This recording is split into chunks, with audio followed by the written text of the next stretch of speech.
Good morning little family, please excuse my morning look, 4:30 AM pa lang kasi. Actually, medyo late na yan, dapat talaga 4 AM yung gising ko para sure na hindi malilate si Lia. 6 AM kasi yung start ng class nila pero syempre dapat 5:45 nandun na kami sa school. And I cannot function without coffee talaga in the morning kaya yan ang unang ginagawa ko, magtimpla ng kape. Next naman is preparing ng breakfast ni Lia. Medyo marami pang ang tirang kanin kagabi, dapat isasangag ko na lahat ngayon kaya lang dahil late na ako nagising, for Lia na lang muna. Konting kanin nga lang muna yung lulutuin ko tapos isasabay ko na yung itlog para na siyang fried rice. O diba pang tamad?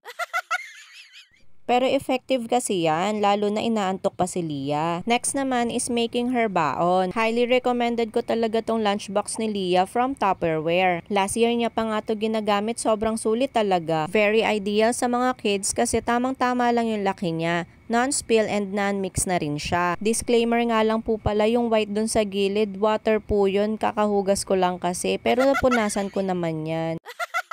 Ayan, kahit na itabi-tabingi at itumba-tumba nyo yan, hindi talaga maghahalo-halo yung pagkain na yan. May big tub nga rin pala siya sa side para easy open sa mga kids. Itong water naman ni Lia sa totoo lang kulang to sa kanya kasi napakalakas sa tubig kaya lang hindi ko pa nahugasan yung koromi niya. 5 AM na kailangan nang i-wake up si Lia. Hindi nga pala siya naliligo sa umaga. Pag ganun kasi kailangan 4:30 gigising na siya. Try na namin yun dati pero sinisipon or inuubo siya kahit na hot water ang gamitin pampaligo. Kaya sa hapon or sa gabi na lang siya naliligo. Fast forward tayo, ihahatid ko na nga siya sa school. Umulan nga kanina kaya nakapayong pa siya. Buti na lang tumila din kaagad. Hanggang gate nga lang ang mga parents tapos kids na lang ang papasok hanggang sa room nila. Buti na lang nakasabay namin si Ate Chanel, inaanak ni Daddy Don. Classmate din siya ni Lia. Siya nga yung BFF ni Lia ngayon. Naku, daldalan ng daldalan sa classroom. After naman yan, umuwi na ako kaagad para makapagturo ako kahit 1 hour lang. Pero bago yon, magsasalang muna ako sa washing machine para hindi sayang sa oras. Nagpalit na nga rin ako ng t-shirt kasi medyo mababa pala yung sa dibdib nung kanina. Hindi naman mahigpit sa native cam, kahit na simpleng t-shirt lang okay na. As long as presentable at hindi naman revealing. Konting lip tint lang, okay na ako. Dahil fast facing ang araw na to at marami pa akong kailangan gawin, dito na lang ako sa table ni Lia para mabilis mag-setup at magligpit. Sobrang thankful talaga ako sa native cam kasi anytime, anywhere talaga pwede akong mag-work. Kahit 1 hour lang per day, pag naipon, malaki na rin. Imagine yung 145 or 160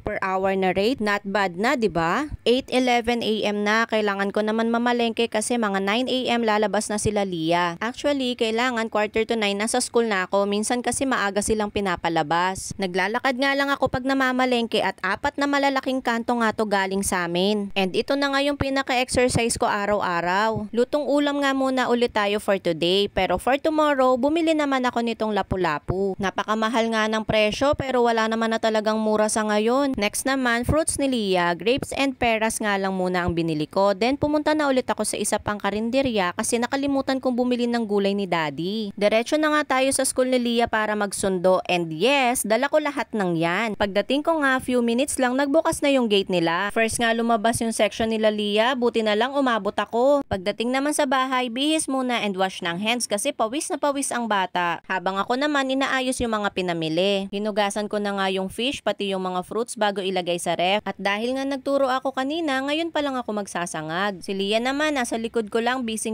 mag-paint. Pagkatapos nga namin kumain, umakyat na din kami at ang dami kong antupiin. Ang kalat din ng kwarto. Well, ganun talaga. Hindi naman kayang gawin lahat ng sabay-sabay. Pinainom ko nga lang muna si Lia nitong bago niyang vitamins, recommendation ng pedya niya, titingnan ko kung hihiyang si Lia. Magliligpit na nga rin sana ako kaya lang si Lia nag-aya ng lablaban. And that means magyayakapan kami, maghaharutan. Ito na yung pinaka-quality time namin for few minutes. After that, continuation na ng ligpit time. Naalala ko, hindi ko pa nga pala na-check yung mga notebooks niya. Natuwa nga ako kasi ang gaganda ng gawa niya. Lahat halos very good. Pero, check ko nga ng math notebook niya, mali-mali yung sagot niya. Pero marunong na kasi siya mag-add. Kaka-practice lang namin last night and nagaling-galing niya. Tinanong ko nga lang siya kung what happened pero dahil inaantok na, ang bilis ng umiyak.